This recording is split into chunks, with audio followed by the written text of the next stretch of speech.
Hello बच्चों। तो आज हम कर रहे हैं क्लास 10th का एक्सरसाइज नंबर 5.1 का सेकंड का फर्स्ट पार्ट। ठीक है बच्चों। तो जैसा कि इसमें हमसे ये पूछा गया है कि इसके प्रथम 4 पद निकालने हैं हमने। तो क्या निकालने हैं बच्चों? हमने सबसे पहले निकालने हैं प्रथम 4 पद। ठीक है बच्चों। तो सवाल करने से पहले थोड़ा इसके बारे में ये जो है ये मतलब जो जानना है कि इसका फॉर्मूला मतलब जो क्या क्या होता है। तो बच्चों याद रखना कि प्रथम जो पद होता है, प्रथम पद उसको हम बोलते हैं ए। याद रखना, ठीक है बच्चों। दूसरी चीज जो उसने हमें बोली है सार्व अंतर, जो उसने हमको ये बोली है सार्व अंतर। तो सार्व अंतर को हम बोलते हैं मैथ की भाषा में डी। तो इसमें हमने सार्व अंतर को लेना है डी। तो ये थी बच्चों इसमें कुछ मेन बातें। तो अब हम अपने इस पे आते हैं सवाल पे कि इसके ये प्रथम 4 पद कैसे ये जो है निकालने हैं। तो सबसे पहले हमने क्या करना है बच्चों, पहले हम लिखेंगे इसका फॉर्मूला। देखो सबसे पहले यहाँ पे आएगा प्रथम पद। प्रथम पद का मतलब होता है बच्चों ए। ठीक है। तो इसका फॉर्मूला भी यहाँ पर यही रहेगा ए। याद रखना फिर होता है दूसरा पद। यहाँ लिखेंगे हम दूसरा पद।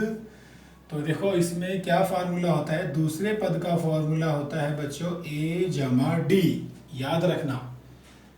फिर अच्छा इसके बाद क्या होता है, चलो इसको मिटा ही देते हैं, बस इसका आप देखो इसको ही याद रखो। प्रथम पद होता है ए और ये होता है दूसरा पद होता है ए जमा डी।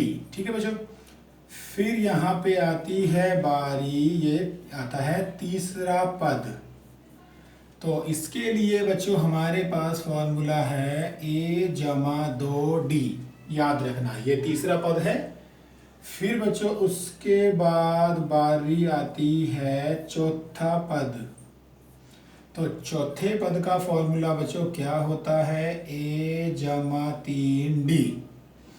ठीक है बच्चों। तो ये हमारे जो है ये है 4 पद निकालने के फार्मूले, जो कि हमसे सवाल में पूछा गया था कि इसमें 4 पद निकालने हैं। तो ये हैं उनके नंबर वाइज फॉर्मूले। तो आइए अब इनको हम करते हैं सॉल्व। तो सबसे पहले बच्चों हमारे पास क्या है, इसमें प्रथम पद है। तो प्रथम जो है पद वो हमारे पास देखो ए है, तो यानी ए बराबर 10 हो जाएगा। ये हो गया बच्चों। तो इसको लाइन को नहीं लगाते, इसके साथ ही कर देते हैं। ठीक है बच्चों। तो ये हमारे पास आ गया है 10। दूसरे पद का फॉर्मूला क्या है बच्चों हमारे पास ए जमा डी। तो देखो ए हमारे पास कितना है बच्चों 10 है और डी भी हमारे पास कितना है 10 है। तो 10 और 10 यहाँ पे कितना हो जाएगा 20। ठीक है बच्चों।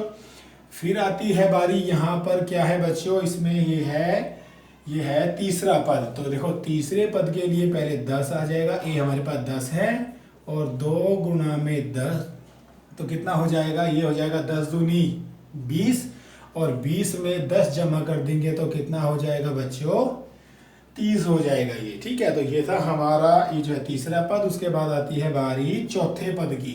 तो चौथा पद हमारे पास कितना है बच्चों, देखो ए हमारे पास कितना है 10 है और फिर उसके बाद 3 गुणा में देखो डी कितना है 10। तो कितना हो जाएगा 10 या 30 और 30 में 10 जोड़ देंगे तो 40। तो ठीक है बच्चों। तो इस तरीके से हमें ये 4 पद मिले हैं बच्चों। पहला 10, दूसरा 20, तीसरा 30 और चौथा 40। तो ये था बच्चों हमारा 5.1 का सेकंड का फर्स्ट क्वेश्चन। ठीक है बच्चों।